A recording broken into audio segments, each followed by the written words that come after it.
Hey ladies, welcome back to my channel. It's your host London Lamborghini, and I am back at it again with another video for you ladies.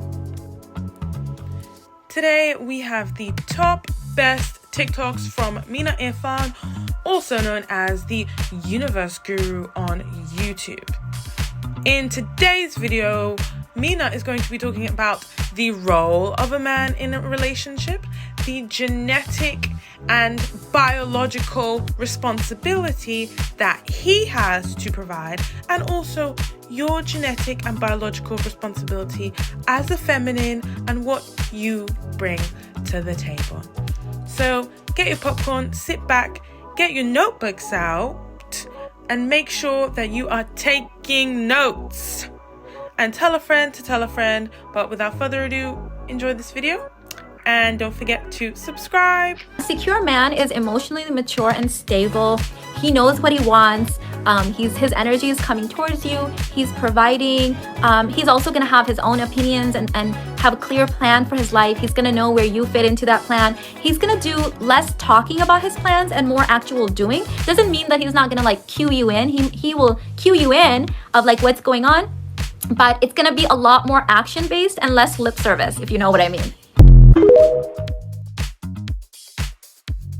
What makes a man, a part of what he has to do on his journey to manhood is the ability to put his own feelings and needs aside at time for the greater good, for his family.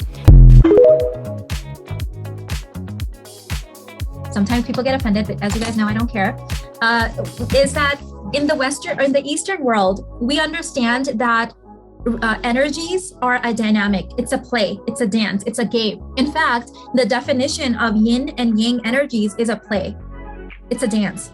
The minute you start using these words or these concepts in the West, there's going to be women out there saying, I don't like playing games.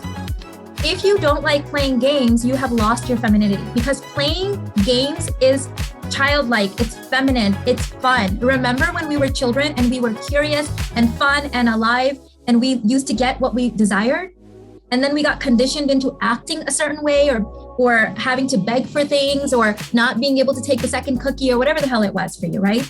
So understand that as a woman, it is your right to play. Play is your birthright. So if you come in here and you convert these trainings into, I don't want to play games, you've already lost, honey. No one wants to play with you. Go sit down on the sidelines. You've already lost, because you don't know how dynamic and energies work. You're not going to be fun to have sex either, because sex is play. It's a dynamic dance, exchange of energies. It's a game. It's a game between the masculine and feminine energies. So if you're already like opting out, you can go sit on the sidelines, because nothing will be fun for you. A man being in love with a woman has less to do with her and more to do with how he feels when he's with her. So you could be the most gorgeous woman on the planet and the most independent, and if you make him feel less of a man when he's with you, because you're talking about your accomplishments or your degree, and it's all about you and like what you've achieved and not about how he's feeling, he's not going to feel good. Like, he's not going to feel like a king with you. So you've already lost. This is why they'll go and marry like the girl that works at the Macy's perfume counter over like the successful, like, woman that they strung around for 10 years sometimes. And you're like, what gives? So you have to understand that when he provides for you, you are allowing him to feel like a king. You could have average looks, but you have upgraded your looks in his eyes. He's going to see you as more beautiful than someone who may be traditionally more model type looking, because you make him feel like a king. Don't start dating until you change your energy. So when you're a goddess, when you like, and this isn't some lame words that I'm throwing around, like when you understand your worth and the fact that every man wants you and wants to impress you, right? Even the one that doesn't want to marry you, he may just want to be with you for a temporary time. He still wants to impress you, right? So you own the power. Experience that we need to fall in love is very different than what a man needs. My grandmother used to say this, and I feel like I need to say this to you guys. She used to say that it takes decades for a woman to fall in love with a man. So if you are leading with love, you're already lost, because in all of the animal kingdom, and yes, we are just slightly evolved parts of that, right? In all of the animal kingdom, the man lures the woman in, showing her how many bugs he can catch if he's a bird, right? Providing. And then the woman picks what she wants. And I know that after that whole experience, when that switch flipped for me, there was nothing a man could say to me or do to me that was going to put me back into that situation. Never. I knew that that was never going to happen to me, and that is not what was going to happen to my children either, because I was going to teach them better. But I see so many of women in my community still falling into that damn trap. Like, you have to cut that out. Like, I have women that I'm working with right now that are in really long-term relationships, which with no status, just a relationship where they're doing the whole 50-50 thing. Guys, you have to cut it out. That is not a relationship. That is, I don't know what that is, but it's not registering as a relationship for him. It's not. When my ex walked away, like, he left with his green card and the money he stole from me, all of that stuff. I can't even say stole because I was freely giving him everything. He took all of that, and then he went and then he married someone way younger. That's another thing. I was only 2 years younger than him, and that is not the right way to go according to my culture, and my culture knows their shit. That's what I've learned. My grandmother used to say that women are emotionally, spiritually, and physically 7 years older than men. What practical steps would you suggest to change your energy and activate his provider instinct? I thought you'd never ask, Amanda. Okay, first and foremost, step number one. Got it? Okay, step number one. Know that you deserve it, and know that he deserves it. He deserves to be with a woman that's gonna make him feel like a man. So this is good for both of you, step number one. Step number two, notice and start making a list of the things that he is doing to provide already. I'm sure he's doing little things that in our resentment, when we're not getting everything, we forget. So start making a list. Maybe he throws out the trash. Maybe he pays some of the bills that are a little extra, whatever it is. Make a list of those things and go out of your way to thank him and say things like, very feminine way, to say things like, that makes me feel really taken care for. Or, you're the man. Thank you for making me feel so good. Thank you for taking care. I feel very provided for when you pay this bill for me. Use those words. Those are magic words for men. Providing, helping, all of that stuff. Hero, you're my hero. Oh my God. So that's step number three. Then, when you have other things that you want him to do, do not walk into that room with a solution. Do not. That's for your girlfriends. You can come do that with me. You can do that with your kids if you have. Do not walk into the room with a man and give him solutions. You've already done the work. He doesn't want to feel like a bitch following your suggestions. He needs to own the idea. So when you have a problem, present the problem and say, I don't know what I'm going to do. Oh my God, I can't pay this. I'm going to have to figure it out. Maybe I can ask so-and-so at work. Okay? That may even just be don't say it as a definite solution. Maybe. I'm going to have to see who can help me out. And then wait and see if he offers. If you do this consistently and he's not offering anything, we have a problem. He's using you to build with, and then he's going to go and provide for the next one. Just like what happened to me, and just like what happens to a lot of women. That's why women are so shocked when they do the 50-50 thing for a man for years, and then he goes and marries someone and turns her into a stay-at-home mom and is 100% providing for her. And she's like, what the hell? What happened here? That woman knew what to do to activate his natural God. First of all, it's his natural God-given instincts. It's not even rocket science to turn it on. Like, that's so natural. Turning it off actually takes more work. A healthy man that wants to be in a relationship and provide for you will always try to impress you with the money that he's spending on you, with the time that he's spending with you, with the attention that he's giving you. Do you see the difference here? My husband shops at Kohl. He wears $16 flip-flops, okay? We live in Houston. That's how he hangs out. And all of the millionaires that I know, I personally know, my friends and family members, Irfan's friends, they shop at like the most basic stores. That Please make this decision that your womb is sacred, and not just any man can come in and put a baby in you. Okay? Because you are the gene police. My husband came up with that tag and I loved it. I'm like, gene police, I love it. And we need to give the power back to the rightful owner, which is the woman. But you have to understand that you have been sold some lies too.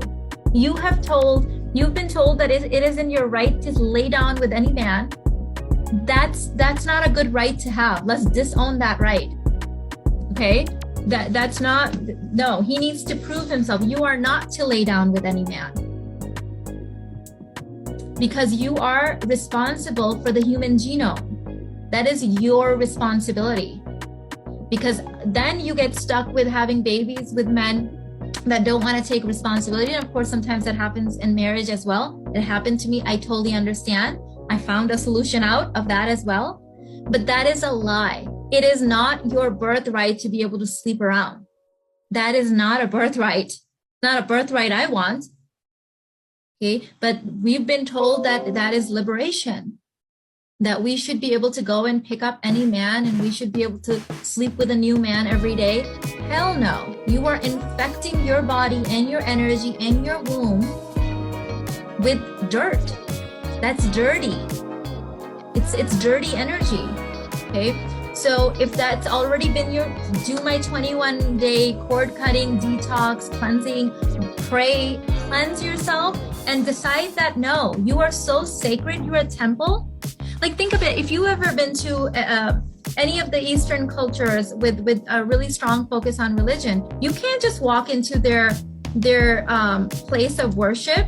You have to cover your head, you have to be wearing right clothing, you have to wash your hands, you have to take off your shoes, because it's sacred space. Not anyone can just enter it. Okay, you are sacred. So someone that's dirty, that hasn't even proved themselves to you, they don't get to touch you. They don't get to sit in the same room as you. They don't get to sit on the same bed as you. And you definitely don't lay down with those people. The relationship was his idea, meaning he truly feels lucky to be in a relationship with you. This will mean that he's pursuing you, he's asking you on dates. There's no convincing from your part. There's no you trying to convince him about how successful you are, how pretty you are, and how you are the better cat than other options that he has. Like, if you're doing any of that, if you actually do try to convince a man through logic, there's more chances that that's going to be more predatory, because they just don't fall in love through logic.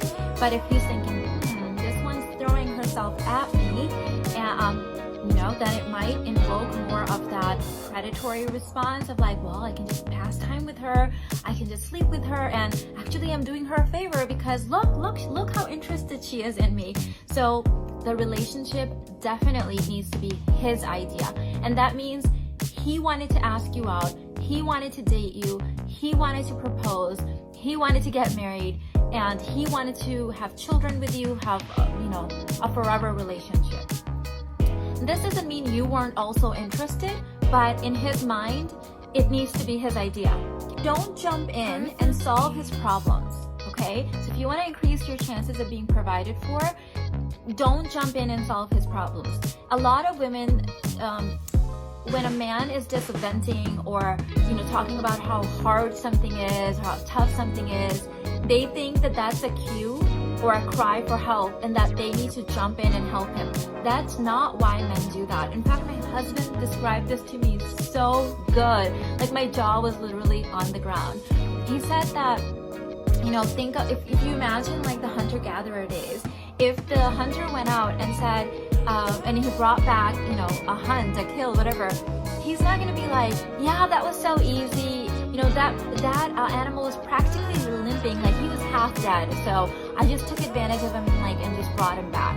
He's going to tell you the tale of like how he stalked that animal for days and how he like nearly got killed, wrestling that animal to the ground. Like, he wants the tale of providing and protecting to be this amazing, heroic, like, legacy of a story, right? So not realizing that they're doing that, a lot of men will, not all, but some men will like complain about work or certain problems to give you the clue that, hey, look, I'm working so hard for you, like I would appreciate some admiration and some appreciation, please. And you think, being the self-aware Barbie, maybe you think, oh, well, I should help him.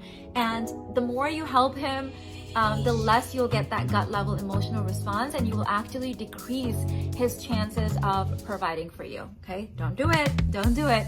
Also has some friends that do 50-50 with their wives and stuff like that, and I often hear my husband on the phone with them trying to explain to them the psychological, financial, spiritual, emotional benefits of being the male provider. And so that's always kind of an interesting conversation to hear. What's in it for him is that, as we talked about before, a man has an internal processing of what makes him qualify himself as a man. Every man has this. Since they're little boys, they have this. Is genetically like ingrained in them through millions of years of evolution. So a man that feels useful, like he's contributing to his legacy, he's contributing to his purpose, he is creating a family and providing for a family, qualifies himself as a man.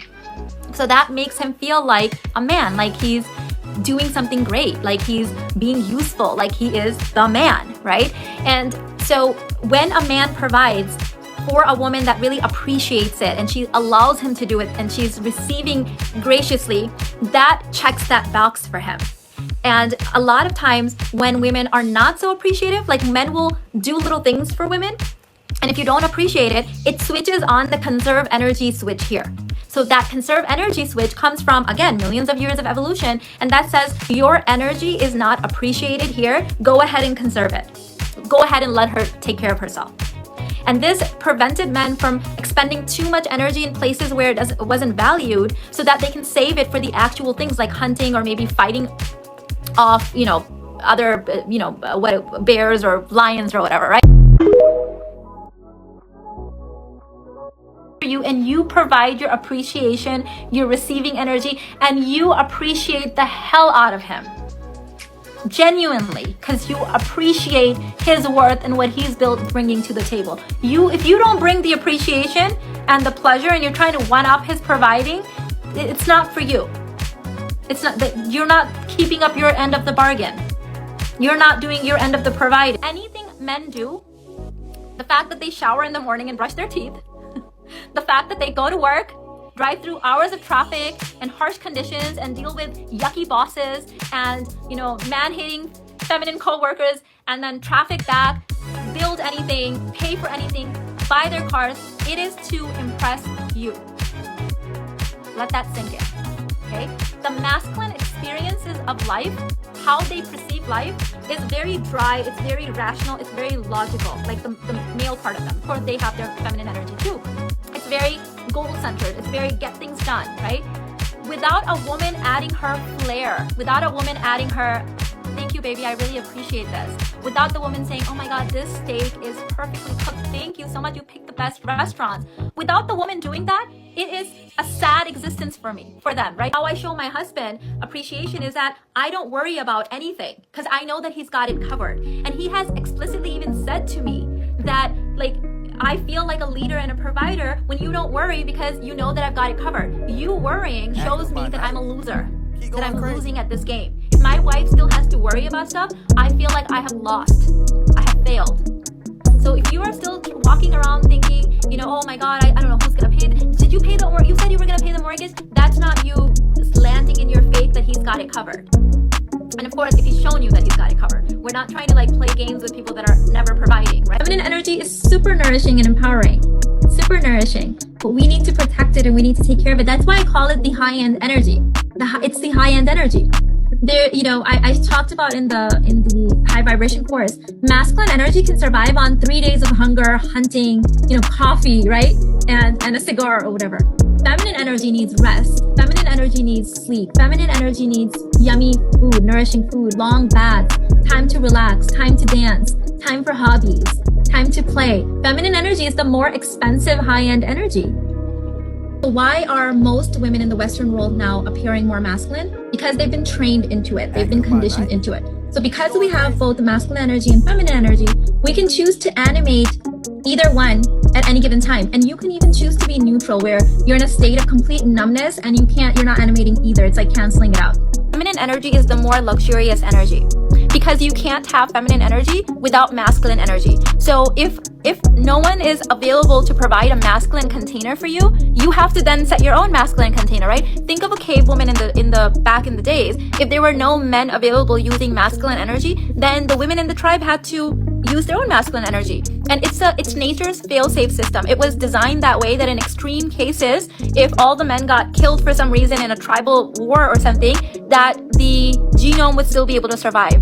So when men use masculine energy, it comes from a place of natural grace because it's their natural state. In fact, the more they use their masculine energy, the more relaxed they are, the more themselves they are.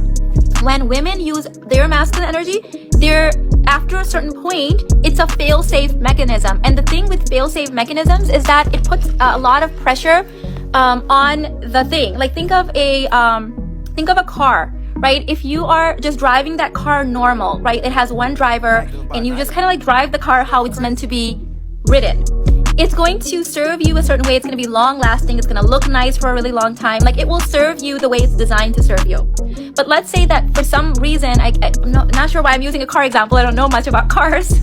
Let's say that you're doing something unnatural with this car. Like let's say the car is not designed to be off-roading, but you decide that you're going to off-road on this car every single day. Well, can you do it? Probably can.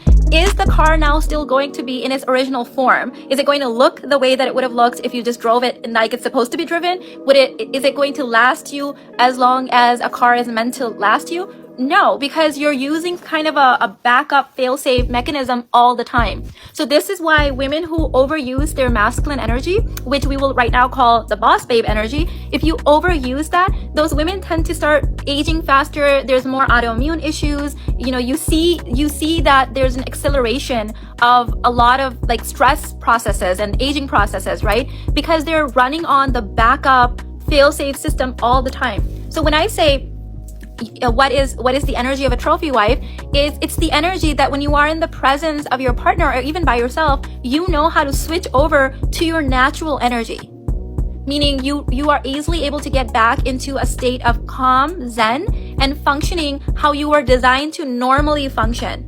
Okay, and so you are not burning through the limited testosterone that you have as a woman. Like we can't argue with science, right? Women have a lot less testosterone than men do.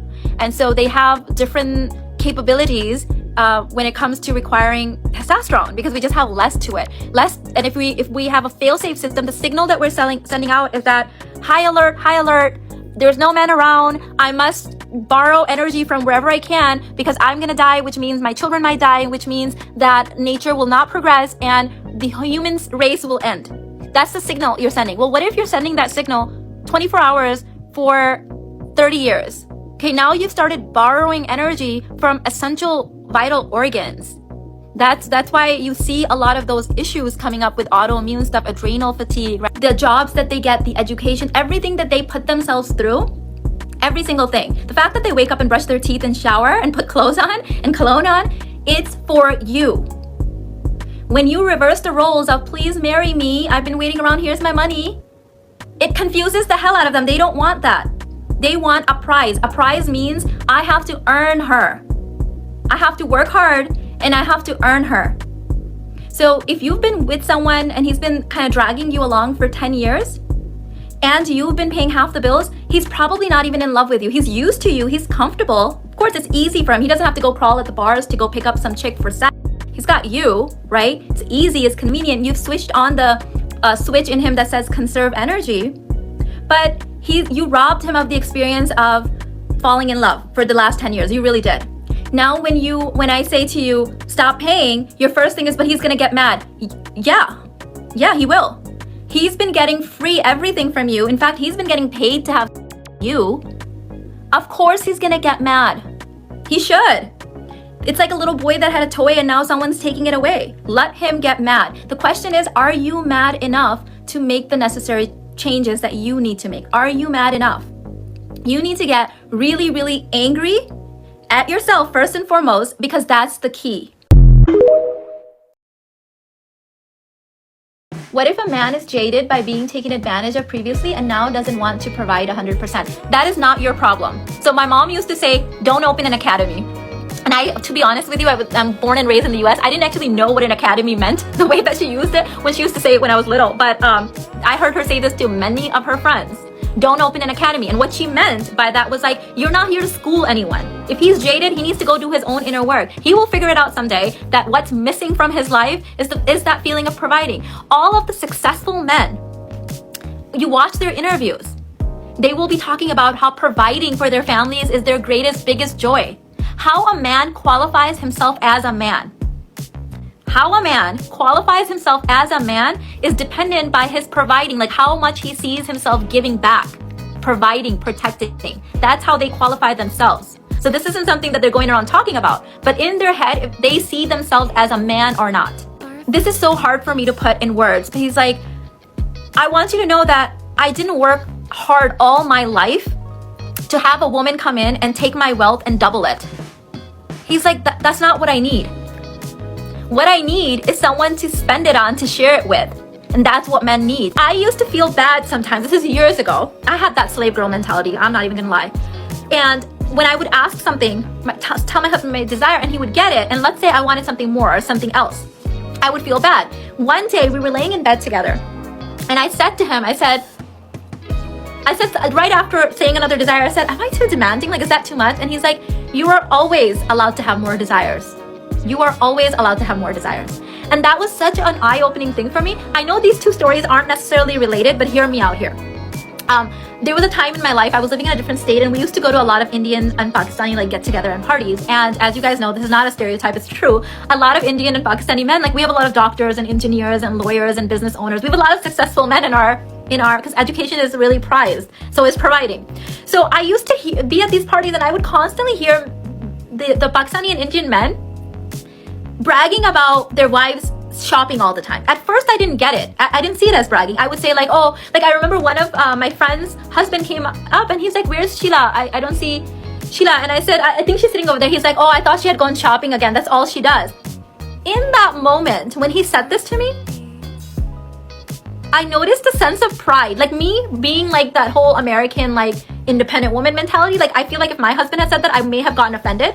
But the way he said it, he was a doctor, by the way, there was a sense of pride. Then I started noticing whenever a man was kind of like talking about his wife shopping, or there she goes with the new bag and the new Louis Vuitton or the shoes, I'm like, oh my God, they're not bragging about their wives. They're bragging about their ability to provide for their wives. They're bragging about themselves. I had never in a million years, like this, as someone that was born and raised in America, this blew my mind. And I was like, oh my God. So I was already married to Irfan at this point, right? So I'm like, I wonder if Irfan does this and I don't even notice it. And I started noticing it after that. So when that night, when he said to me, you are always allowed to have desires, as many desires as you want, I was like, yes, in my mind, because that shows him that he's capable of providing. He's capable of having a wife with a lot of desires that he can provide for. Of course he wants me to have more desires. Of course. I have a family friend actually, and she is your classic frugal, nice girl, people-pleasing, right? Sweetest lady ever, but she spent her entire marriage just people-pleasing and taking on other people's stuff, and her husband is quite successful, very successful, and he spends lots and lots of money on his friends and their wives and their kids, but not on her. Why? Because she gets mad at him. She makes him feel like a loser for spending money. So he spends on other people, and then she complains about that too. But where is he supposed to get his providing fix?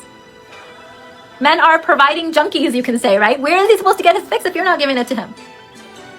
He's gonna have to get it somewhere. Show him that you believe he's capable, and show him your desires. When you tell a man your honest desires, then he feels capable. Why? Otherwise, why would you be sharing it with him? Remember that men, when we share stuff with them, they think we want them to solve their problem. That is such a number one complaint among a lot of feminist women, right? Is that, oh, they will mansplain us. Why? Because men are trained. Men only share their problems with other men if they want the other man's input and advice and guidance. This is just male brain communication 101. So when we go to our man or our sons, even if I do this with my sons, if I tell them my problem, they instantly go into problem solving mode. So when you go to your man and you're sharing your desire with him, he's gonna go into, what do I need to do to bring this to her? This is a problem that I need to solve, obviously, because otherwise she wouldn't be telling me this. So don't be afraid to share your desires. Tell him what you want. Tell him that you want to have a paid off mortgage or a bigger house, or don't want to work. I'm tired. All the men are hitting at me at work and I'm exhausted and my boss looks at me funny. So lay it out for him. Give him the problems and then let him solve it. He's gonna have certain ducks in a row already. I had this you guys know I was doing investment properties in Chicago, right? When I had my real estate broker, when I was a real estate broker, one of the guys, he was, he had a government job, but he was buying investment properties and he was setting himself up. He was paying off the investment properties. He had tenants, all this stuff going up. And every time we would meet up regarding his investments and stuff, he would always say, excuse the shabby furniture, Mina, my wife is going to pick that. I'm like, oh, you're married? No, I'm not married yet. My mom's looking for someone, but, I didn't buy nice furniture because my wife is going to want her own furniture. This property I'm buying over here because, when I get married, maybe she's going to want to move her family next to me. And I'm just like, You don't even know this woman yet. He did not even know who he was going to marry. His mom was looking for someone.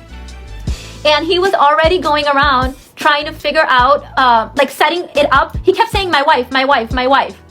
He doesn't even know who this woman is yet. That was a provider. That was a provider. She's not going to be surprised when she walks in and be like, I wonder if he's going to provide. He's going to provide. And by the way, this guy, he had a government job. It's not like he was rolling in millions. It's not, being a provider isn't, it's not like you have to marry a millionaire. By the way, of the men that were presented to me as options by family, friends, and all the different sources that I'm telling you guys from, Irfan was not the richest. He was worth the same as me. Some of the other guys, the doctor, the Silicon Valley millionaire, were worth millions. Irfan was nowhere close to a millionaire at that point. But he was a provider, and he met my love list. I knew that whether he made $65,000 or $85,000 or $100,000, I was gonna be taken care of for. And if I wanted to, I could fill in the rest, but I wouldn't have to. So provider isn't, we're not all gonna go seek out and find millionaires. No. You know, I had a friend actually, and I think he's such a great example. He was making, in the time frame that I knew him, which was a span of about 7 years, this man never made, he was in his mid-20s, he never made more than $65,000 a year, but his wife looked like she was married to a millionaire. She lived like a queen because he made sure that she was taken care for. She wanted a luxury car, she got a luxury car. She wanted to live in a nice neighborhood, she was living in a nice neighborhood. She didn't want to work, she never worked in the 6-7 years. He was proud to be providing. He was only making $65,000 in Chicago. That's not a lot of money in Chicago. But he was providing. It's not about we're all gonna go out and find millionaires, no. But it's about that provider energy. At the time that I met my husband, he owned a property, I owned a property. Mine was a condo, his was a house, same exact value because different states. And at the time, if you looked at my last 2 previous tax returns, I was making almost twice as much as him. But I didn't want to be doing that anymore, and he was okay with that provider energy. This meant, yes, that I had to live within his means, but I was willing to do that. I was willing to do that. I found this information in the summer of 2023, and this was actually the first time I had heard any information like this in my life because my mother didn't know and my grandmother didn't teach her. So let me know in the comments, is this the first time you've heard this info? Has anyone in your family followed this kind of direction when it comes to dating? Did your mother pass down this information onto you? And if this is the first time you've heard this information, let me know, what age would you have liked to have known this information? Once again, thank you so much for all the new subscribers. I really appreciate you, and don't forget to like and subscribe to the channel so you never miss a new video.